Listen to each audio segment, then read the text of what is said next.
Hai Sukri. Hai, Waduh, kenapa kok lemes banget? iya nih aku lagi banyak pikiran. Wah ampun, banyak pikiran. Kamu udah kayak orang dewasa aja banyak pikiran. Kenapa sih emangnya? Ini loh, aku kan ada tugas kelompok. Iya, Terus temanku itu loh nggak enak. nggak enaknya gimana? Aku kan suka baca buku. Ya, Terus aku baca terus meneliti dengan baik. Tapi temanku itu nggak ngapa-ngapain. nggak ngapa-ngapain. Nggak ngapa-ngapainnya gimana? Iya dia nggak inisiatif. Tanya kek, aku harus ngapain, apa kek gitu. Dia diem aja. Ya mungkin bukan dia diem karena nggak mau ngapa-ngapain. Jangan-jangan kamu nggak kasih tahu tugasnya itu seperti apa. Maksudnya dia itu harus ngapain, tugas dia di dalam kelompok itu harus apa gitu kan. Kamu tadi yang baca, terus kamu yang meneliti, kamu nyatet. Iya juga sih. Aku juga belum lupa kasih tahu dia harusnya ngapain. Ya aku sih berharapnya dia inisiatif. Nah itu masalahnya yang sering kali terjadi di dalam kerja kelompok. Kamu itu pikir seolah-olah orang lain tuh sudah tahu tugasnya harus ngapain. Padahal kan bisa dikomunikasikan. Ya juga sih. Harusnya aku ngomong ya. Iya. Dan ibu guru juga pasti ketika membagi kelompok, ibu guru juga pasti tahu anak ini kelebihannya apa, kamu kelebihannya apa. Iya ya. Coba kamu pikirin, dia kelebihannya apa kira-kira? Setauku sih dia ngetiknya cepat. Nah, itu. Jangan-jangan karena dia ngetiknya cepat, dia juga bisa bantu kamu nanti dari hasil penelitian kamu, nanti dia ketik. Lalu kemudian dia juga bantu desain segala macam. Nah iya juga tuh. Dia juga seneng komputer. Nah, itu. Kamu bisa nggak komputer? Boro-boro. Aku mah bisanya main doang. Nah, itu. Dia tuh bisa ya. Nah, jadi ingat nih Sukri. Kita semua punya kelebihan, punya kekurangan. Dan kita harus saling melengkapi satu dengan yang lain. Ya juga ya. Tuh, lihat tuh. Dari tadi diliatin tuh sama anak-anak SDK Gading Serpong. Oh iya. Hai teman-teman. Hai semuanya. Hari ini kita akan bersama-sama memulai acara SAS kita. Ya, Sekolah Alkitab setahun. setahun. Sebulan. Bukan sebulan. Selamanya. Bukan sehari. Oh iya sehari ya. Biasa jam 7 sampai jam 11. Iya, biasa jam 7 sampai jam 11 di aula sekolah ya, yang besar itu. Iya ya. Yang kadang kita ada break makan. Lalu kita makan bareng. Terus abis itu game sama-sama. Iya, betul. Tapi tahun ini karena pandemi, Nggak bisa ya. iya, Jadinya lewat online deh. betul, lewat online. Tapi yang penting kita harus tetap semangat ya. Iya semangat dong. Jangan tidur ya. Jangan lupa gosok gigi, mandi, makan. Pakai baju juga. Iya, pakai baju pastinya ya. Pakai topi nggak? Enggak lah, emangnya mau upacara. Nah Sukri, hari ini kita akan sama-sama belajar tentang temanya itu adalah kawan sekerja Allah. Wow, mirip aku yang tadi ya. Aku dan kawanku bekerja bersama-sama. Iya betul, tapi ini adalah tentang bagaimana Tuhan menciptakan kita dengan keunikan kita masing-masing. Dengan kelebihan kita masing-masing. Dia mau kita bekerja sama. Bersatu ya? Iya, bersatu. Bukan berantem ya? Bukan, masa berantem. Justru kita bersatu karena kita ini kawan sekerjanya Tuhan. Punya kelebihan, punya kelemahan, saling melengkapi. Dan ingat, kita pun juga harus hidup sama seperti apa yang Tuhan inginkan.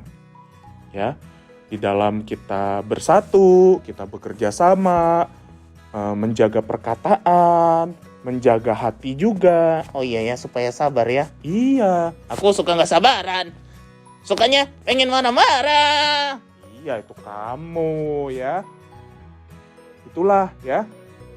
Yalah. Terus kita ngapain nih?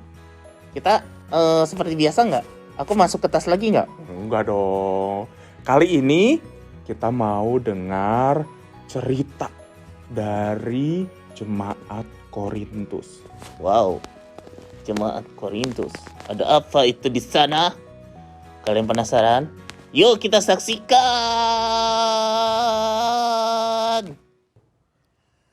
Kami orang Korintus. Kami jemaat Korintus. Semua orang tahu Korintus. Kami besar. Kami kaya. Kami penuh dengan karunia. Kami orang Korintus. Kami jemaat Korintus. Semua orang tahu Korintus. Kami besar. Kami kaya. Kami penuh dengan karunia. Kami hebat. Kami hebat. Kami hebat. Yeay! Hai teman-teman. Aduh, bangga sekali ya menjadi jemaat Korintus. Jemaat yang besar, kuat, keren dah pokoknya. Kaya raya. Iya, apalagi kita berada di kota metropolitan. Dan semua karunia atau talenta dan kemampuan ada pada jemaat kami Korintus. Pemain musik banyak. Penyanyi juga banyak. Pengkhotbah apa lagi? Ya apa? Pengkhotbah. Oh iya betul. Penari tadi juga ya? Ya. Dan semua penata layan. Semuanya ada di Korintus dan hebat-hebat semuanya. Lengkap dah pokoknya. Sip pakai telur. Tapi ngomong-ngomong soal pengkhotbah, Yo, kamu punya pengkhotbah favorit gak? ada dong. Tentunya aku lebih suka dengan Apolos. Hah? Apolos? Iya, Apa Apolos? dia kan setia melayani ketika Pak Paulus pergi melanjutkan misinya. Apolos yang melayani di sini. No. Kalau hamba Tuhan kayak gitu, pengkhotbah kayak gitu banyak, bukan Apolos doang. Ya tapi Apolos paling keren buatku. Ah, tidak. Tapi buat aku yang paling keren adalah Kefas atau Petrus. Hah? Kefas? Kok bisa sih Kefas? Iyalah, dia adalah murid Tuhan Yesus. Asli loh. Apa hubungannya? Iya. Ya adalah. Kita itu generasi keberapa setelah Tuhan Yesus? Kita aja belum pernah ketemu Tuhan Yesus kan? Iya sih. Apolos juga belum. Tapi kalau Kefas, Petrus tuh, dia pengkhotbah favorit aku. Aku akan mendukung dia karena dia betul-betul murid Tuhan Yesus. Dia betul-betul punya guru langsung dari Tuhan Yesus. Jadi pasti dia pintar. Wow, keren. Stop. Kenapa? Kalau aku bukan Apolos atau Kefas Petrus kayak kamu. Kamu siapa? Aku Paulus dong. Oh, kenapa Paulus? Kalian jangan lupakan Paulus. Kita jemaat Korintus ada tuh gara-gara Paulus. Dia yang terkeren. Bayangkan, walaupun dulu dia penjahat, tapi sekarang dia betul-betul bertobat dan melakukan hal besar bisa membuat jemaat seperti kita. Kalau nggak ada Paulus, nggak ada ini jemaat nih, nggak ada nih. Ya betul sih memang. Tapi masih kerenan Apolos. Oh tidak. Masih kerenan Kefas atau Petrus. Tidak. Kalian ini melupakan pendiri jemaat Korintus. Pokoknya hidup Paulus. Apolos! Kefas. Apolos! Paulus. Apolos! Bukan itu. Ah!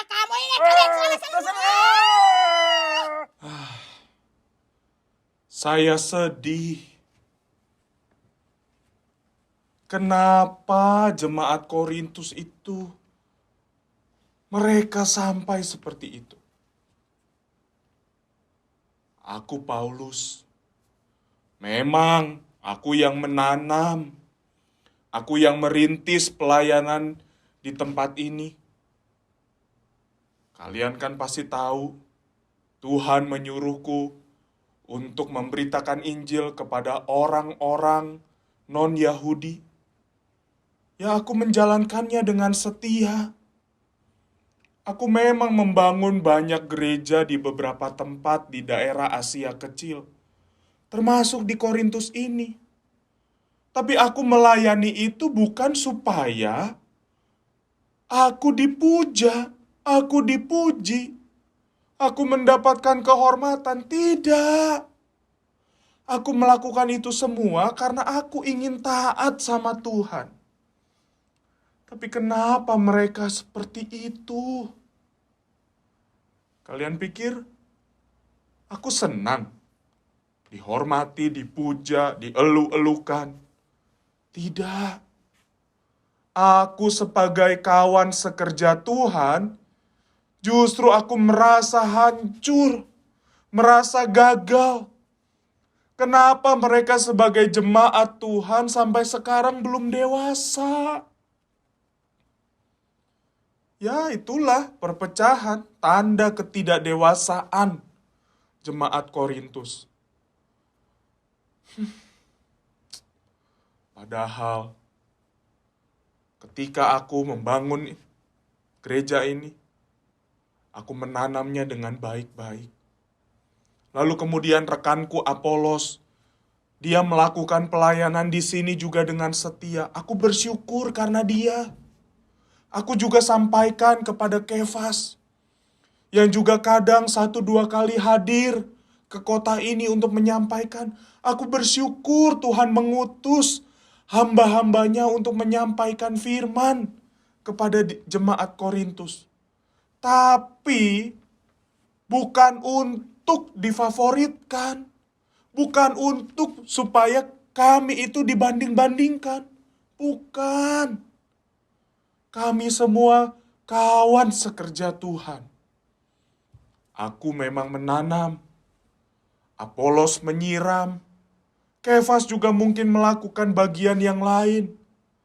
Tetapi pertumbuhan dari iman seseorang itu bukan karena kami. Pertumbuhan itu hanya dari Tuhan. Dan hanya Tuhan yang bisa melakukan pertumbuhan itu. Kami sebagai kawan sekerja Tuhan, seumpama kami itu adalah alat di tangan Tuhan. Dan kami harus melakukan tugas bagian kami dengan setia. Tuhan, tolonglah supaya jemaat Korintus ini bisa bersatu.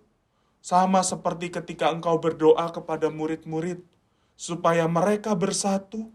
Dan Engkau berdoa supaya kami orang-orang hasil dari pelayanan murid-murid juga bersatu. Tuhan, tolonglah. Jemaat ini banyak potensinya. Karunia-Nya banyak. Ada yang berkhotbah, ada yang bernubuat, ada yang menyampaikan pelayanan dengan baik, ada yang berdoa. Banyak Tuhan. Tuhan Kau sangat memberkati jemaat ini. Tapi semoga mereka sadar bahwa apa yang mereka punya, karunia yang mereka punya, itu digunakan untuk persatuan dan membawa nama Tuhan supaya dimuliakan di kota Korintus ini. Tolong saya juga Tuhan, beri hikmat untuk menegur mereka. Saya mau tegur mereka. Apa-apaan nih kalian? Apa yang kalian lakukan? Kalian semua dan juga jemaat Korintus yang lainnya. Tidak ada itu yang namanya yang lebih hebat, yang lebih baik. Kami semua sama di mata Tuhan. Kalian ini bertiga, provokator. Apa yang kalian katakan itu telah membuat jemaat ini menjadi pecah. Saling berantem satu dengan yang lain. Lihat, mereka mulai menjelekkan satu dengan yang lain. Padahal kami semua ini adalah kawan sekerja Tuhan. Ingat, kita ini adalah anggota tubuh Kristus. Tidak ada yang lebih hebat, tidak ada yang lebih jelek. Semua sama. Bukankah aku sudah jelaskan bahwa karunia-karunia kita semua berbeda-beda, tapi ada satu tujuan yang Tuhan ingin lakukan, supaya kita bersatu untuk memuliakan Dia. Kalian lagi justru malah membuat teori-teori busuk. Sayalah, Paulus, lebih hebat karena saya yang menanam. Apoloslah yang lebih hebat karena melanjutkan pelayanan saya. Dan siapa juga itu yang bilang? Kefas lebih hebat karena dia adalah murid Tuhan Yesus. Hei, tidak ada yang lebih hebat. Ingat kalian semua ya, kalian juga jemaat Korintus. Kita harus bersatu. Kita semua kawan sekerja Tuhan. Dan kita adalah anggota tubuh Kristus. Kalian bertiga juga, jangan lagi bangun teori-teori yang tidak baik lagi. Ya, ingat, kalian harus bersatu. Karena semuanya adalah untuk kemuliaan Tuhan. Ingat itu. Kita harus bersatu. Kita semua kawan sekerja Tuhan. Ya ampun. Ternyata sampai seperti itu ya. Iya, tuh kamu lihat bagaimana mereka, jemaat Korintus, itu berselisih satu dengan yang lain. Ya ampun. Sampai mereka mengidolakan Paulus, Apolos, Kefas. Iya. Kadang aku juga suka gitu sih. Ada guru favoritku, aku lebih senang sama dia. Ada guru yang gak favorit, aku gak senang sama dia. Iya. Sama Kak Antoni juga punya yang favorit. Guru favorit tuh dulu waktu Kak Antoni sekolah, guru olahraga. Ya. Karena bukan hanya ngajarin Kak Antoni olahraga, tapi juga kadang Kak Antoni bisa cerita, bisa ketawa gitu ya. Terus juga banyak pengalaman-pengalaman yang menyenangkan waktu ikut lomba sama dia tuh. Iya ya. Ya favoritisme sih wajar ya. Wajar, nggak apa-apa gitu ya. Misalnya kamu senang sama seseorang, tapi jangan sampai akhirnya itu membuat kamu justru Terpecah belah ya. iya. Masa sih sampai akhirnya jadi terpecah belah, sampai akhirnya merasa yang ini lebih baik, yang itu tidak baik. Hehehehe. Ingat loh, Tuhan menciptakan kita semua dengan keunikan kita masing-masing. Dengan kelebihan, dengan kelemahan, dengan karunia yang Dia berikan. Banyak orang menganggap karunia tertentu lebih hebat. Nah itu, manusia itu emang gitu, suka membedakan, suka mengelompokkan, suka mengelaskan. Hah? Tukang las? Bukan tukang las. Jadi bikin kelas. Misalnya kelas A, oh ini kumpulan orang-orang pinter. Kelas B, oh ini kumpulan orang-orang yang kurang pinter. Oh kelas D lebih parah gitu. Enggak ya, enggak kayak gitu ya. Enggak. Tuhan tuh nggak pernah seperti itu. Manusia yang seringnya tuh seperti itu. Ya, makanya di dalam mereka ketika mereka memiliki karunia-karunia tertentu, mereka juga merasa, aku lebih hebat. Kamu mah nggak ada apa-apanya. Makanya akhirnya mereka egois, ya, karena merasa Lebih hebat itu ya. iya, bukan hanya egois, lalu mereka juga nggak peduli, boro-boro, karena mereka pikir ngapain aku peduliin mereka, toh aku yang lebih hebat, aku yang lebih keren. Kalau mereka mau lebih hebat, ya usaha sendiri dong. Ya, masa gitu sih? Nah, itulah masalah di dalam orang-orang yang berselisih, yang tidak mau bersatu. Padahal kita ini kawan sekerja Allah ya. Iya betul.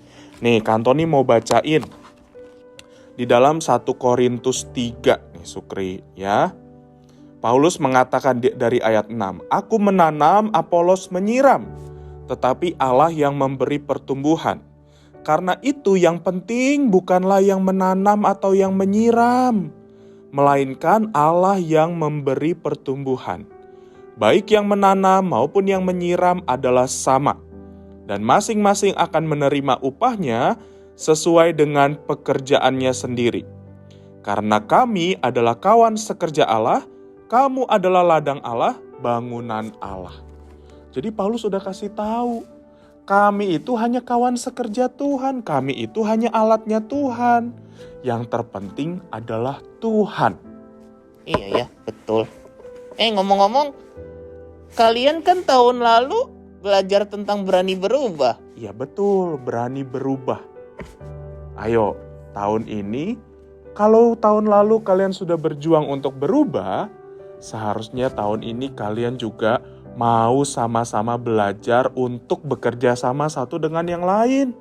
Ya, berani untuk mengatakan, "Iya Tuhan, ada orang yang lebih hebat dari aku, tapi aku mau belajar dari dia.